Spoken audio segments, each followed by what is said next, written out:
Во организација на Евроатлантскиот совет на Македонија и во соработка со Министерството за одбрана денеска се одбележа Денот на НАТО 4 април. Се промовираше историјата, вредностите и целите на Алијансата, а беше истакнато и значењето на евроатлантските интеграции за Република Македонија. Реформите што ги правиме пред се за нас самите, да имаме силна Македонија, да имаме посилно општество, посилна економија и се разбира посилна одбрана.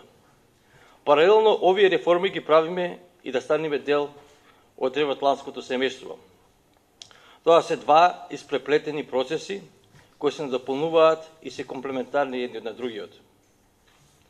Долгогодишната сеопфатна соработка на Република Македонија со земјите членки на Северноатлантската алијанса, долгогодишниот придонес во операциите предводени од НАТО, како и нашата вклученост во партнерските механизми од 1995 година до денес, придонесе за значаен напредок во спроведувањето на бараните реформи за јакнување на нашите одбранбени способности и капацитети.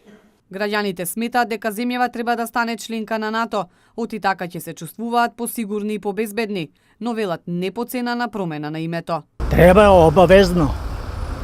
Зошто? Дали би биле посигурни или кој? Посигурни. 100 пута.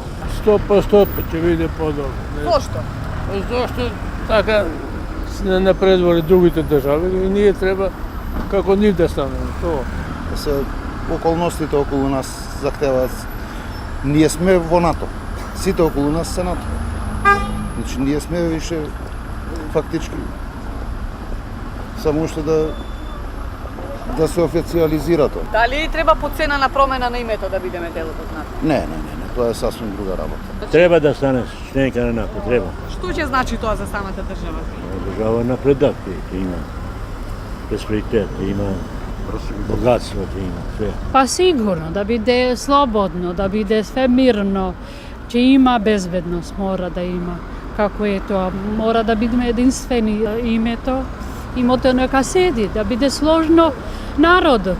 Денот на НАТО е настан кој традиционално се одбележува во сите земји членки на Алијансата, како и во земјите партнери. На овој ден во 1949 година 12 земји во Вашингтон го потпишале договорот со кој се конституирала Северноатлантската алијанса.